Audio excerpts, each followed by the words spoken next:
Hello everyone, कैसे हो आप सभी लोग। आई होप आप बहुत अच्छे होंगे और अच्छे से तैयारी भी चल रही होगी। सो आज हम करने वाले हैं मंथली एमसीक्यू सीरीज का part 13 for the month of October. अगर आपने इसका प्रीवियस पार्ट नहीं देखा है तो आई बटन पे क्लिक कर सकते हैं। यहाँ पे आपको इसका लिंक विजिबल हो जाएगा और इस लेक्चर का पीडीएफ आपको हमारे टेलीग्राम चैनल पे अपलोड कर दिया जाएगा, जो हमारा रेगुलर वाला टेलीग्राम चैनल है, जिसका लिंक डिस्क्रिप्शन बॉक्स में आपको मिल जाएगा। तो वहां से पीडीएफ आप डाउनलोड कर सकते हैं। ठीक है, so let's begin with the session. So first question here is who won the Mexican grand prix 2025। तो इनमें से कौन से आपके प्लेयर हैं जिन्होंने मैक्सिकन ग्रैंड प्रिक्स जीता था 2025 का। तो it was won by the Lando Norris. ठीक है, आंसर आपका यहाँ पे है ऑप्शन नंबर डी। इसके अलावा सेकेंड नंबर पे चार्ल्स लेक्लर्क थे एंड थर्ड नंबर पे आपके मैक्स वेस्टरपन थे। Okay, now next is who was sworn in as a sixth president of Republic of Seychelles। तो इनमें से कौन से आपके पर्सनालिटी है जो सिक्स प्रेसिडेंट बनी है रिपब्लिक ऑफ सेशल्स की। सो इनका नाम है doctor Patrick Herminie Herminie okay, so answer यहाँ पे क्या हो जाएगा, it is option number C. Doctor Patrick Herminie जो है, इनको सिक्स प्रेसिडेंट बनाया गया है सेशल्स का। और ये कौन सी पार्टी से बिलोंग करते हैं, इनकी पॉलिटिकल पार्टी है यूनाइटेड सेशल्स पार्टी। ओके, इन्होंने सक्सीड किया है वेवल वेवल राम कलावन को, जो बिलोंग करते हैं आपके लिन यॉन डेमोक्रेटिक सेसेल्वा पार्टी से। ओके, इसके अलावा इनकी जो आपकी सॉरेन सेरेमनी हुई थी, वहां पे इंडिया के वाइस प्रेसिडेंट भी आपके मौजूद थे। इन्होंने भी ये सेरेमनी अटेंड की थी, सीपी राधाकृष्णन जी ने। ठीक है, इसके अलावा सेशल्स की बात करें, कैपिटल इसकी विक्टोरिया है और करेंसी इसकी सेशल्स रूपी है। यहाँ पे आप इमेज देख सकते हैं डॉक्टर पेट्रिक हेरमिनी की। ओके, नाउ नेक्स्ट आपको क्वेश्चन है who among the following receive the knighthood award in October 2025 for his services to cricket. तो इनमें से कौन से आपके फॉर्मर क्रिकेट प्लेयर रहे हैं जिनको नाइटहुड अवार्ड दिया गया था। सो इनका नाम है सर जेम्स माइकल एंडरसन। ठीक है, आंसर यहाँ पे आपका हो जाएगा ऑप्शन नंबर बी। ये आपके इंग्लैंड के फॉर्मर फास्ट बॉलर रहे हैं। ठीक है, एंड इनको नाइटहुड अवार्ड अभी रिसेंटली दिया गया है। किनके द्वारा दिया गया है, तो it was presented by the Prince any, जो सिस्टर है किंग चार्ल्स थर्ड की। ठीक है, एंड ये इवेंट आपका विंडसर कैसल में हुआ था। ठीक है, यूके में। नाउ बात करते हैं इस नाइटहुड अवार्ड की। तो ये हाईएस्ट ऑनर है ब्रिटिश मोनार्की का या कॉमनवेल्थ नेशंस का, and it recognise individuals for their exceptional contribution in a various fields, जैसे इनको क्रिकेट की फील्ड में मिला है। Okay, now next other news देखते हैं। अभी recently new exoplanet discover किया गया है, जिसका नाम है GJ251c। ठीक है, इसका डिस्टेंस अर्थ से है 20 लाइट ईयर्स और इसको डिस्कवर किसने किया है, इंटरनेशनल टीम ऑफ साइंटिस्ट, जिसमें इंक्लूडेड है आपका पेन स्टेट यूनिवर्सिटी रिसर्चर्स। ठीक है, इसका मास जो है it is approx 4 times of Earth's mass and it is and this news is published on the Astronomical Journal। ठीक है, इनके द्वारा ये पब्लिश की गई थी। ओके, now next question है which Indian chef and entrepreneur known for promoting sustainable food and nutrition through his Nutri Pathshala initiative was honored as one of the top agri pioneers by the World Food Prize Foundation. तो recently इनमें से कौन से chef हैं and entrepreneur है जिनको top agri food pioneers की list में आपका इंक्लूड किया गया है by the World Food Prize Foundation. So answer आपका here is option number B, that is Sanjeev Kapoor को इस लिस्ट में शामिल किया गया है, जो एक शेफ है, ह्यूमैनिटेरियन है एंड एंटरप्रेन्योर है।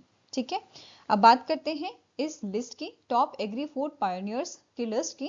तो इसे आपका लॉन्च किया गया था 2024 में by the World Food Prize Foundation. इसका मेन एम क्या है, हाईलाइट करना ऐसे लोगों को जो आपके मतलब ऐसे लोगों को हाईलाइट करना जिनका कंट्रीब्यूशन जो है सबसे अच्छा है for transforming global food systems. इनमें से आपके कौन कौन से फील्ड से इस लिस्ट में लोग जो हैं वो आपके जुड़ते हैं, रिसर्च की फील्ड में हो गया, एंटरप्रेन्योरशिप, पॉलिसी। तो ये सारी फील्ड्स हैं, वेरियस फील्ड से इस लिस्ट में लोग ऐड किए जाते हैं। अब इंडिया से एक तो संजीव कपूर जी हो गए, इसके अलावा यहाँ पे अदर रेसिपिएंट कौन कौन से थे, एक आपके हैं अभिजीत घोष जो साइंटिस्ट हैं at the Indian council of agriculture research, Indian grassland and fodder research institute Jhansi से। ठीक है, दूसरे आते हैं आपके डॉक्टर मंजूर हुसैन दर जो प्रिंसिपल साइंटिस्ट हैं आपके international international crop research institute for the semi arid tropics में। देन डॉक्टर बुद्दुपल्ली मरुथी प्रसाना जो रीजनल डायरेक्टर हैं आपके इंटरनेशनल मेज एंड व्हीट इंप्रूवमेंट सेंटर के फॉर द एशिया। ठीक है, इसके अलावा आदित्य मूर्ति जो हैं वो भी इस लिस्ट में शामिल हुए थे, who is founder and CEO of Bhumitra. Okay, अब इस बार जो 2025 की आपकी लिस्ट यहाँ पे जारी की गई है, इसमें 39 चेंज मेकर्स आपके थे from the 27 countries. Okay, now world food price foundation की बात करें, इसके करंट प्रेसिडेंट है मशाल हुसैन एंड हेडक्वार्टर इसका लोकेटेड आपका लोवा यूएसए में, और 1986 में इसकी शुरुआत की गई थी। ठीक है, इस ऑर्गेनाइजेशन। नाउ नेक्स्ट आपका क्वेश्चन है, what is the name of AI powered open source online encyclopedia launch by Elon Musk AI company, जिसका नाम है XAI, आर्टिफिशियल इंटेलिजेंस बेसिकली। ठीक है, सो इनमें से क्या नाम है जो AI powered open source online encyclopedia आपका लॉन्च किया गया है एलन मस्क द्वारा? तो इसका नाम है ग्रीकोपीडिया। क्या नाम है? ग्रीकोपीडिया। और इसको अपडेट किया जाता है, मतलब जो ये एनसाइक्लोपीडिया आप सभी को पता है, आप सभी ने देखा है, उसमें बहुत सारी इंफॉर्मेशन आपको मिलती है, राइट? सो यहाँ पे ऑनलाइन एनसाइक्लोपीडिया लॉन्च किया गया है, और ये जो एनसाइक्लोपीडिया है इसको इंटीग्रेट किया गया है विद दी ग्रोक चैटबॉट, और ये यूज करता है एआई टेक्नोलॉजी क्रिएट करने के लिए, चेक करने के लिए और अपडेट करने के लिए इंफॉर्मेशन को, राइट? एंड जो प्लेटफॉर्म है इनिशियली ये ऑफर कर रहा है over 8 lakh articles. Fine. Now next आपको क्वेश्चन है, which of the following point is correct with respect to 47th association of south east Asian nation summit जो कुआलालंपुर कन्वेंशन सेंटर में आपकी हुई थी, which is located in the Kuala Lumpur Malaysia. Okay, so कौन सा point आपका इसमें से करेक्ट है आपको बताना है। पहला स्टेटमेंट कह रहा है कि इस समिट की थीम थी inclusivity and sustainability, emphasising broader participation, long term growth and stability. Next आता है, इस इवेंट के दौरान, इस समिट के दौरान तिमोर लेस्टे जो है इसने फॉर्मली ज्वाइन किया है as a 11th member of ASEAN during the 47th ASEAN summit. Next है जो समिट थी, it saw the adoption of a Kuala Lumpur declaration on peace and stability emphasising ASEAN centrality and peaceful settlement of dispute. Next statement है कि इस summit के दौरान FIFA ने 5 year का एमओयू साइन किया है एशियन के साथ and announce the launch of a FIFA Asian cup, a regional football tournament for all ASEAN member association, and the last says all are correct। तो यहाँ पे ऑप्शन नंबर ई जो है इट इज करेक्ट बिकॉज ये सारे ABCD option जो हैं they all are correct regarding this summit. Okay, now अब यहाँ पे स्टार्टिंग इन्फॉर्मेशन भी कवर कर लेते हैं एशियन की। इसका हेडक्वार्टर जकार्ता इंडोनेशिया में लोकेटेड है। करंट सेक्रेटरी जनरल के हैं काओ किम हॉग एंड इसे 1967 में स्टैब्लिश किया गया था। ठीक है, अब थोड़ा डिटेल में पढ़ते हैं। सो 47th association of south east Asian nation summit हुई थी, 26 से 28 अक्टूबर तक की थी। ठीक है, इसको चेयर किया था मलेशिया के प्राइम मिनिस्टर अनवर इब्राहिम ने। ठीक है, तो बेसिकली इसकी जो चेयरमैनशिप थी वो मलेशिया के पास थी, अभी इसे फिलीपींस को हैंड ओवर किया गया है। ठीक है, अब एशियन मेंबर्स जो इसमें पार्टिसिपेट किए गए, जिन्होंने पार्टिसिपेट किया था, ब्रूनी होगा, Cambodia, Indonesia, Laos, Malaysia, Myanmar, ये सारे थे इसमें। ठीक है, न्यू मेंबर कौन सा ऐड हुआ है? तिमोर लेस्टे ऐड हुआ है, अभी हमने पढ़ा। देन डायलॉग पार्टनर्स कौन से थे? ऑस्ट्रेलिया, चाइना, इंडिया, जापान, आपका Republic of Korea, Russia, USA, they all are dialogue partners. ठीक है, अब इंडिया को यहाँ पे रिप्रेजेंट किसने किया था? डॉक्टर एस जयशंकर जी द्वारा रिप्रेजेंट किया गया था इंडिया को, और पीएम मोदी जी ने भी यहाँ पे पार्टिसिपेट किया था, बट वर्चुअली किया था। ठीक है, इसके अलावा कुछ की अनाउंसमेंट यहाँ पे इंडिया द्वारा किए गए हैं, जैसे इंडिया होस्ट करेगा आपके EAS maritime heritage festival Lothal Gujarat में। ठीक है, ऐसे ही it has proposed the 7th EAS conference on maritime security corporation. Then 2026 को यहाँ पे अनाउंस किया गया है as a Asian India year of maritime corporation and call for early review of Asian India free trade agreement. तो ये सारे announcement India द्वारा यहाँ पे किए गए थे। ठीक है, इसके अलावा यहाँ पे बहुत सारी समिट्स और मीटिंग्स आपकी हुई थी, जैसे ASEAN+1 समिट हुई थी, ASEAN with its dialogue partners. ठीक है, ASEAN+3 समिट यहाँ पे हुई थी, ईस्ट एशिया समिट आपकी हुई थी। ठीक है, इसकी 20th एनिवर्सरी थी यहाँ पे। फिर एशियन UN समिट हुआ था, एशियन न्यूजीलैंड कॉमरेटिव समिट आपका हुआ था for making 50 years of dialogue relation. Then 5th regional comprehensive economic partnership summit आपका था। Third ASEAN zero emission community leaders meeting आपका यहाँ पे हुआ था, and ASEAN and India summit 2025 यहाँ पे हुआ था इस समिट के दौरान। ठीक है, इसके अलावा जो 22nd एशियन इंडिया समिट था, इसमें पीएम मोदी जी ने वर्चुअली पार्टिसिपेट किया था, और इसका की फोकस था on reviewing Asian India relation and strengthening comprehensive strategic partnership. ठीक है, सोशियो कल्चर सस्टेनेबिलिटी की बात करें तो इसमें इंडिया और एशियान जो है इन्होंने रीअफर्म किया है commitment under the ASEAN socio cultural community pillar. ठीक है, इसके अलावा यहाँ पे जॉइंट लीडर स्टेटमेंट यहाँ पे दिया गया है for promoting eco friendly tourism, reduce pollution and to preserve cultural and natural heritage. ठीक है, अब यहाँ पे एक और चीज, ASEAN India year of the maritime corporation 2026 को यहाँ पे अनाउंस किया गया है, जो फोकस करेगा on maritime security, trade, connectivity, blue economy and environmental protection पे।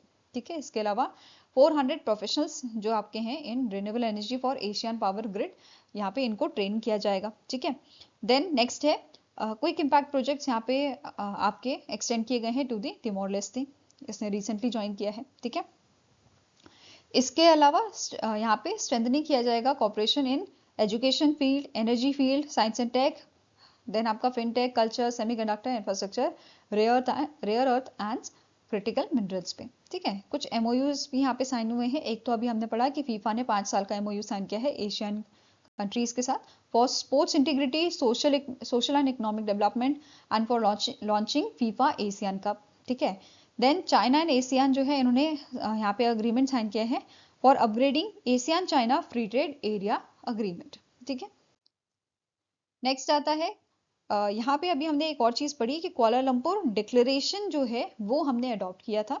ठीक है, एशियन कंट्रीज ने अडॉप्ट किया है ऑन पीस एंड स्टेबिलिटी। इसके तहत यहाँ पे कुछ की पॉइंट्स है, जैसे it will uphold the international law and UN charter, ये सपोर्ट करेगा एशियन सेंट्रलिटी को, प्रमोट करेगा peaceful dispute settlement and responsible state behaviour को, and it will enhance disaster preparedness and humanitarian responses को। ठीक है, इसके अलावा यहाँ पे अडॉप्ट किया गया है declaration on the establishment of Asian AI safety network, जो प्रमोट करेगा responsible AI development and use, कि हम एआई का जो यूज है वो सही तरीके से करें, रिस्पॉन्सिबल वे में करें। ठीक है, नेक्स्ट है एशियन मिनरल डेवलपमेंट विजन, तो सस्टेनेबल और इंक्लूसिव मिनरल सोर्स डेवलपमेंट जो है वो किया जाए, तो यही था इसमें। ठीक है, चेयरमैनशिप की बात करें तो अभी मलेशिया के पास थी 2025 की, 2026 की ये फिलीपींस को दे दी गई है, हैंड ओवर कर दी गई है। ठीक है, सो जो 48 एशियन समिट आपका होगा, इसे होस्ट कौन करेगा? फिलीपींस इसे होस्ट करेगा। ओके, नाउ नेक्स्ट आपका क्वेश्चन है, WaveX a startup accelerator under the वेव्स initiative by the Ministry of Information and Broadcasting signed an MOU with which of the following organization to boost India's AVGC XR startup ecosystem। तो recently वेवएक्स ने जो है आपका MOU sign किया है T hub के साथ, तेलंगाना के टी हब के साथ। ठीक है, किस चीज के लिए? For boosting India's AVGC XR startup ecosystem, right. So answer आपका है ऑप्शन नंबर बी। अब यहाँ पे वेवएक्स की तरफ से आशुतोष मोहल्ले जो हैं इन्होंने ये अग्रीमेंट साइन किया था, एंड कवि क्रुत जो CEO हैं आपके टी हब के, इनके द्वारा ये अग्रीमेंट साइन किया गया था। क्लियर है? इस MOU के तहत, इस MOU में स्पेसिफाई किया गया है कि 10 इंक्यूबेशन सेंटर आपके स्टैब्लिश किए जाएंगे इंडिया में, एंड जो सेंटर है they will act as a innovation hubs, जो प्रोवाइड करेंगे supportive environment for creators, startups and AVGC XR entrepreneurs. Okay, now next आपको क्वेश्चन है, साउथ ईस्टर्न कोलफील्ड लिमिटेड जो आपकी सब्सिडी है कोल इंडिया लिमिटेड की, in collaboration with the department of post, Chhattisgarh postal circle release a special India post cover to commemorate which milestone. तो recently South Eastern Coalfield Limited जो है इनका 40 years complete हुआ है। ठीक है, SECL का 40 इयर्स कंप्लीट हुआ है, रूबी जुबली ये थी, और इस ओकेजन पे इन्होंने रिलीज किया था स्पेशल इंडिया पोस्ट का कवर। ठीक है, नाउ अब कोल इंडिया लिमिटेड की यहाँ पे बात करें, सब्सिडी की बात हो रही थी, राइट, यहाँ पे। सो कोल इंडिया लिमिटेड का एक इससे रिलेटेड पॉइंट है कि इनकी जो गोल्डन जुबली ईयर था आपका 1 नवंबर 2024 को ये आपका हुआ था। ठीक है, एंड इन्होंने इस फाइनेंशियल ईयर 2024-25 में अटेन किया है, या इन्होंने अचीव किया है highest ever coal production, dispatch and overburden removal contributing to historic milestone of 1 billion tons of coal production। ठीक है, तो ये चीज इन्होंने अचीव किए हैं यहाँ पे। ओके, Now next question है, who has been appointed as a chairman of a committee constituted by the Government of India to review and rotationalize the re-emission of duties and taxes on exported products and rebate of state and central taxes and levies scheme. तो इन दोनों scheme को review करने के लिए, rationalise करने के लिए एक कमिटी यहाँ पे बनाई गई है और इस कमिटी के चेयरमैन बनाए गए हैं नीरज कुमार गुप्ता। ठीक है, क्या नाम है इनका? नीरज कुमार गुप्ता चेयरमैन बनाए गए हैं। और इस कमिटी में अदर मेंबर्स कौन से हैं? जैसे SR भरुआ जो फॉर्मर प्रिंसिपल चीफ कमिश्नर हैं of a custom and central excise, Vivek Ranjan जो former Central Board of Indirect Taxes and custom के मेंबर हैं। ठीक है, ये मेंबर्स थे इस कमेटी में। एंड इस कमेटी को रिपोर्ट सबमिट करनी है 31 मार्च 2026 तक।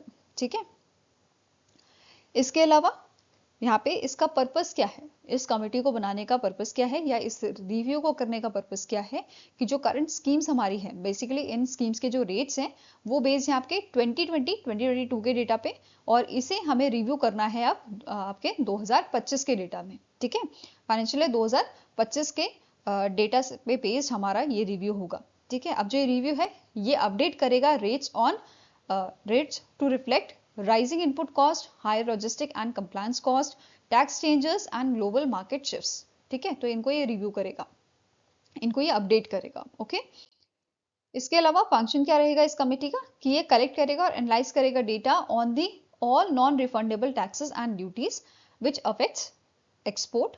ठीक है, it will engage with industry bodies, export promotion council and commodity boards, and it will recommend revised rates for each products or sector under these two schemes। ठीक है, अब इन स्कीम्स की बात करें तो जो remission of duties and taxes on exported product scheme है, ठीक है, इसको 2021 में लॉन्च किया गया था और इसने रिप्लेस किया था merchandise export from India scheme को। ओके, मेन ऑब्जेक्टिव क्या था? एनहांस करना export competitiveness by reimbursing domestic taxes not refunded via GST और अदर मैकेनिज्म। ठीक है, अब ये इसमें आपके कौन कौन सी चीजें इंक्लूडेड हैं, जैसे इलेक्ट्रिसिटी ड्यूटी होगी, mandi tax, fuel use in transportation, stamp duty on export document and embedded central state and local levies. ठीक है, ये सारे इसमें इंक्लूडेड हैं। बेनिफिट क्या है इसका? Transferable electronic duty credit scripts via ICEGATE portal. ठीक है, क्या क्या चीज इसमें कवर की गई है? इनिशियली डोमेस्टिक टैरिफ एरिया यहाँ पे आपका कवर किया था, बाद में स्पेशल इकोनॉमिक जोन भी आ गया, export oriented units, advance authorisation holders, ये सारे इसमें इंक्लूड कर दिए गए और ये वैलिड आपकी है 31 मार्च 2026 तक। ठीक है, नाउ नेक्स्ट स्कीम आती है rebate of state and central taxes and लेवाई scheme. इसे 2019 में लॉन्च किया गया था और इसने रिप्लेस किया था रिबेट ऑफ स्टेट लेवीज को। ठीक है, इंप्लीमेंट कौन करता है? Directorate general of foreign trade under ministry of commerce and industry. इसका ऑब्जेक्टिव है zero rating of export by removing the burden of unrefunded taxes and levies. ठीक है, इसको भी आपका एक्सटेंड कर दिया गया है मार्च 2026 तक। पहले ये मार्च 2020 तक था। ठीक है, इनिशियली वैलिडिटी थी 2020 तक, अब इसको एक्सटेंड करके मार्च 2026 कर दिया गया था। ठीक है, Now next question है, the Indian Army signed a contract for the procurement of its first indigenously designed and manufactured software defined radios. Which organization developed the SDRs and which company will produce them? Indian army ने recently आपका contract sign किया है किस चीज के लिए? Procurement of software defined radios. ठीक है, और ये आपका डेवलप किया है DRDO ने और प्रोड्यूस कौन करेगा? भारत इलेक्ट्रॉनिक्स लिमिटेड इसे प्रोड्यूस करेगा। ठीक है, सो आंसर यहाँ पे आपका क्या हो जाएगा? It is developed by DRDO and it is produced by Bharat electronics limited. Okay, now next आपका न्यूज आता है, रिसेंटली यूनियन कैबिनेट ने अप्रूव किया है न्यूट्रिएंट्स बेस्ड सब्सिडी रेट्स। किसके लिए? राबी 2025-2026 सीजन के लिए। ठीक है, अक्टूबर के मंथ में ये अप्रूवल दिया गया था एंड ये इफेक्टिव आपका हुआ है 1 अक्टूबर 2025 से 31 मार्च 2026 तक ये आपका रहेगा। ठीक है, टोटल टेंटेटिव बजटरी रिक्वायरमेंट आपकी है 37,952.29 करोड़ की एंड इट इंक्रीज, ये अगर खारिफ सीजन से कंपैरिजन करें तो it shows increase of 736 crore. ठीक है, इसका ऑब्जेक्टिव क्या है? इंश्योर करना स्मूथ अवेलेबिलिटी ऑफ की फर्टिलाइजर अफोर्डेबल प्राइसेस में। ठीक है, हाँ, हमारे फार्मर्स के लिए अफोर्डेबल प्राइसेस में आपके फर्टिलाइजर जो हैं वो यहाँ पे दिए जाएं। ठीक है, वो अफोर्डेबल प्राइसेस में प्रोवाइड किए जाए, and to promote balance nutrient usage for sustainable agriculture. ठीक है, नाउ नेक्स्ट पॉइंट है इसमें फर्टिलाइजर कवर्ड की बात करें तो 28 grades of phosphatic and potassic fertiliser इसमें आपका है पीएनके। ठीक है, इसमें इंक्लूडेड है आपका diammonium phosphate and various nitrogen phosphorus potash sulphur grades इसमें शामिल आपके हैं। इसके अलावा सब्सिडी रेट्स की अगर हम बात करें आपका पर केजी ऑफ न्यूट्रिएंट तो नाइट्रोजन 43.02 है, फॉस्फोरस 47.96, पोटाश आपका है 2.38 एंड सल्फर आपका है ₹2.87। ठीक है, इम्प्लीमेंटेशन की बात करें तो जो सब्सिडी है ये प्रोवाइड की जाएगी directly to the fertiliser manufacturer and importers, and ये इंश्योर करेगा stable maximum retail prices for our farmers. Okay, now rates जो हैं they are calculated per kg of nutrients in P&K fertilizer and revise किए जाएंगे periodically based on the global prices, inventory and exchange rates। ठीक है, now अब बात करें NBS scheme की तो इसको लॉन्च कब किया गया था, 2010 में लाई गई थी under the ministry of chemical and fertiliser. Central sector initiative है, इंश्योर करता है अफोर्डेबल फर्टिलाइजर एंड इंकरेज करता है बैलेंस न्यूट्रिएंट यूसेज को, अभी हमने कवर किया ये। ठीक है, अब क्रॉपिंग सीजन की बात करें इंडिया में तो कितने टाइप की आपकी होती हैं, राबी, खारिफ एंड जायद। ठीक है, राबी आपके अक्टूबर से मार्च तक, वीट एंड मस्टर्ड इसमें आ जाता है। खारिफ की बात करें तो राइस एंड मेज इसमें होता है जून से अक्टूबर।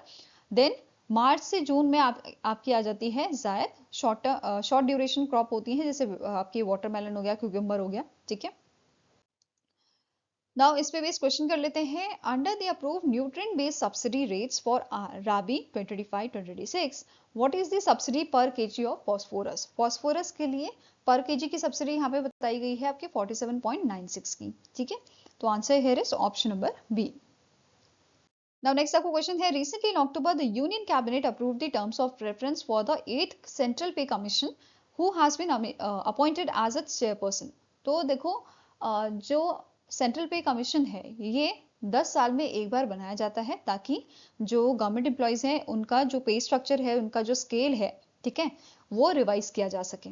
क्लियर है, अब यहाँ पे बात की गई है 8 सेंट्रल पे कमीशन की। इसके चेयरपर्सन कौन बनाए गए हैं, रंजना प्रकाश देसाई, जो सुप्रीम कोर्ट में एज अ जस्टिस काम कर चुके हैं। ठीक है, तो आंसर यहाँ पे आपका यह है, it is option number C. Other members इस कमेटी के कौन से हैं, इस कमीशन के कौन से हैं, प्रोफेसर पुलक घोष जो IIM बैंगलोर से बिलोंग करते हैं, एंड मेंबर सेक्रेटरी आपके हैं ministry of petroleum and natural gas के, जिनका नाम है पंकज जैन। ठीक है, नाउ अब 8th CPC की हम यहाँ पे बात कर रहे हैं, ये रिव्यू करेगा salaries and benefits of nearly 50 lakh central government employees, जिसमें डिफेंस के एम्प्लॉयज भी आपके शामिल हैं, defence personnel, and 69 lakh pensioners यहाँ पे शामिल हैं। ठीक है, अब ये इफेक्ट में कब से आएगा, जो भी रिकमेंडेशन यहाँ पे आपकी हैं ये इफेक्ट में आएंगी 1 जनवरी 2026 से, एंड ये जो कमीशन है ये अपनी जो इनका रिकमेंडेशन जो होगा वो आपका विद इन 18 मंथ्स ये आपका सबमिट करेंगे। ठीक है, इसके अलावा अगर हम बात करें पहला सेंट्रल पे कमीशन कौन सा कब आपका लाया गया था और किसकी चेयरमैनशिप में आपका आया था, तो ये देखते हैं। गवर्नमेंट ऑफ इंडिया ने फॉर्म किया था पहला आपका पेमेंट कमीशन जनवरी 1946 में under the chairmanship of Srinivasa Varadachariar, and ये जो कमीशन था इसने अपनी जो रिकमेंडेशन थी वो सबमिट की थी मई 1947 में। ठीक है,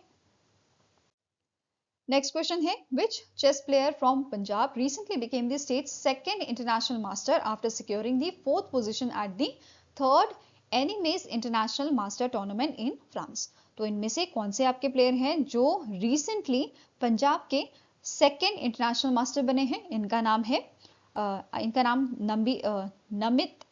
नमितबीर सिंह वालिया है। ठीक है, इनका नाम है नमितबीर सिंह वालिया। वहीं पे अगर क्वेश्चन बने कि पहले कौन से थे तो दुष्यंत शर्मा थे।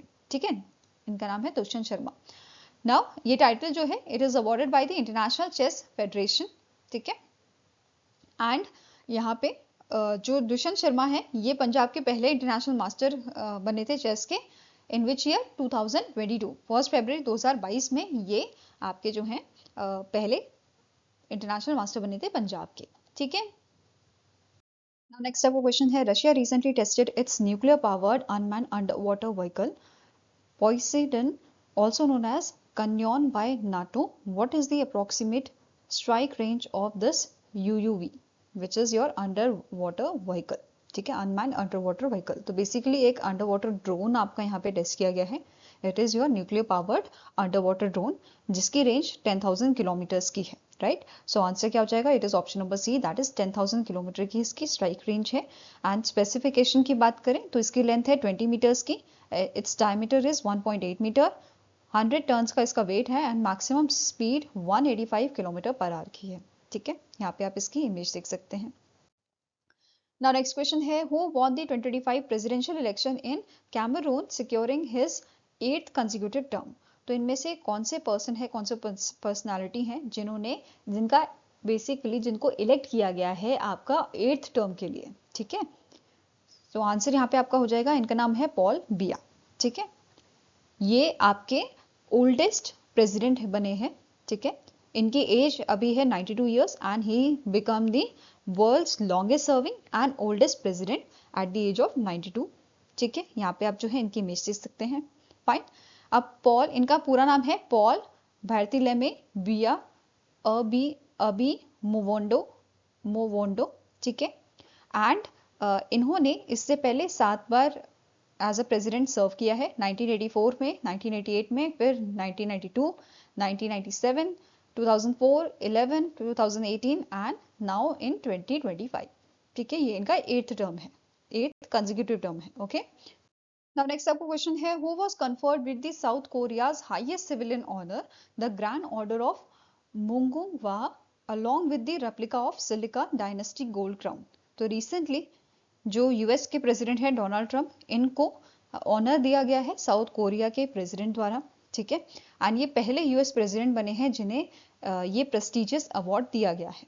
It is presented by the Lee Jae Myung, जो प्रेसिडेंट है साउथ कोरिया के, एट दी सेरेमनी जो आपकी जियोंगजू नेशनल म्यूजियम में हुई थी।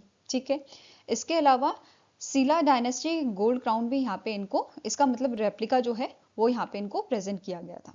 ओके, नाउ अब बात करते हैं इस अवार्ड की। ग्रैंड ऑर्डर ऑफ मुगुंगवा, इसे 1949 में आपका स्टैब्लिश किया गया था। इसको टिपिकली दिया जाता है प्रेसिडेंट ऑफ साउथ कोरिया को जब वो अपनी मतलब जब वो अपना टेन्योर स्टार्ट करते हैं। ठीक है, अपॉन और आफ्टर टेकिंग द ऑफिस, और इसका नाम रखा गया है साउथ कोरिया के नेशनल फ्लावर के नाम पे, द पिंक हिबिस्कस, या जिसे रोज ऑफ शरॉन के नाम से भी जाना जाता है। ठीक है, नाउ नेक्स्ट क्वेश्चन है, the national communication academy signed a MoU with which institution to strengthen corporation in a telecom policy, research and capacity building? So recently national communication academy जो है, इन्होंने एक एमओयू साइन किया है आपके Indian Institute of Management Calcutta के साथ। ठीक है, वेस्ट बंगाल में ये आपका लोकेटेड है, और इनके साथ ये अग्रीमेंट साइन हुआ है स्ट्रेंथन करने के लिए telecom policy, research and capacity building को। ठीक है, अब इनके बिहाफ पे सिग्नेटरीज कौन कौन से थे, जैसे प्रोफेसर आलोक कुमार राय थे आपके आईआईएमसी से, एंड अतुल सिन्हा थे आपके director general of NCA technology. ठीक है, नेक्स्ट क्वेश्चन है, who launch the Anusandhan national research fund worth ₹1 lakh crore to support transformative research and innovation in India? तो रिसेंटली हमारे यूनियन मिनिस्टर जो हैं ministry of commerce and industry के पीयूष गोयल जी, इनके द्वारा लॉन्च किया गया था Anusandhan national research fund 1 lakh crore का। ठीक है, तो आंसर क्या हो जाएगा, it is option number C, and यहाँ पे इसको लॉन्च किया गया था during the Indus entrepreneurs conference जो दिल्ली एनसीआर में आपके हुई थी। ओके, नाउ जो फंड है ये टारगेट करता है एडवांस मैन्युफैक्चरिंग को, डीप टेक को, green technology, AI, semiconductor, biotechnology, इन सबको ये फोकस करता है। ठीक है, इसके अलावा ये जो फंड है इसे मैनेज और इम्प्लीमेंट कौन करेगा, अनुसंधान नेशनल रिसर्च फाउंडेशन, एंड इसका ये जो है ये काम कौन सी मिनिस्ट्री के अंडर करती है, it functions under the ministry of science and technology. ठीक है, इसका मेन पर्पस क्या है, मतलब इस फंड का मेन पर्पस क्या है कि हमारी जो रिसर्च एंड इनोवेशन है इंडिया में वो और आपकी बढ़ाई जा सके, उसे और एनहांस किया जा सके। ठीक है, नेक्स्ट क्वेश्चन है, what is the name of a large scale tri services military exercise which is conducted in India along with the western border in 2025? So इनमें से कौन सी एक्सरसाइज है जिसको recently tri services military exercise ये आपकी थी, जिसको recently आपका परफॉर्म किया गया था इन मंथ ऑफ अक्टूबर, और इसका नाम क्या है, इट इज एक्सरसाइज त्रिशूल। ठीक है, ट्राई सर्विसेज है और त्रिशूल इसका नाम है। ओके, नाउ जो सदर्न कमांड थी इसने लीड किया था इस एक्सरसाइज को अंडर द लेफ्टिनेंट जनरल धीरज सेठ। एंड इस एक्सरसाइज में इंडियन आर्मी ने डिप्लॉय किए थे over 20,000 troops along with the tanks, howitzer and armed helicopters for specific drills, जैसे त्रिनेत्रा हब का हो गया। ठीक है, इसके अलावा अगर एयरफोर्स की बात करें, इंडियन एयरफोर्स ने कंडक्ट किया था महागुर्जा operation using Rafale Su-30 MKI and आपके AEW एंड C एयरक्राफ्ट्स को। ठीक है, तो ये सारे इन्होंने यहाँ पे डिप्लॉय किए थे। इसके अलावा इंडियन नेवी की बात करें तो यहाँ पे इन्होंने सैंक्शन किया था frigates and destroyer off the Gujarat coast to carry out combat manoeuvres. Okay, now next up question है, which organization has been upgraded from schedule B to schedule A central public sector enterprises by the government of India effective from 28 October 2025। तो इनमें से कौन सी organisation है जिसको recently upgrade किया गया है एज अ स्केड्यूल्ड ए? पहले स्केड्यूल बी था, now it is upgraded to schedule A central public sector enterprises. So इसका नाम आपका है एनटीपीसी ग्रीन एनर्जी लिमिटेड, जो आपकी एनटीपीसी की सब्सिडी है। ठीक है, so answer is option number A. अब यहाँ पे as of 31 March 2024 total schedule CPSCs कितने हैं इंडिया में for the financial year 2024? It is 191, जिसमें से 73 आपके स्केड्यूल ए हैं, 67 schedule B, 45 schedule C and 6 आपके स्केड्यूल डी में है। ठीक है, नाउ स्टैटिक इंफॉर्मेशन कवर करते हैं। NTPC green energy India energy limited की इसके CMD हैं गुरदीप सिंह, हेडक्वार्टर ग्रेटर नोएडा में लोकेटेड है एंड इसे 2022 में एस्टैब्लिश किया गया था।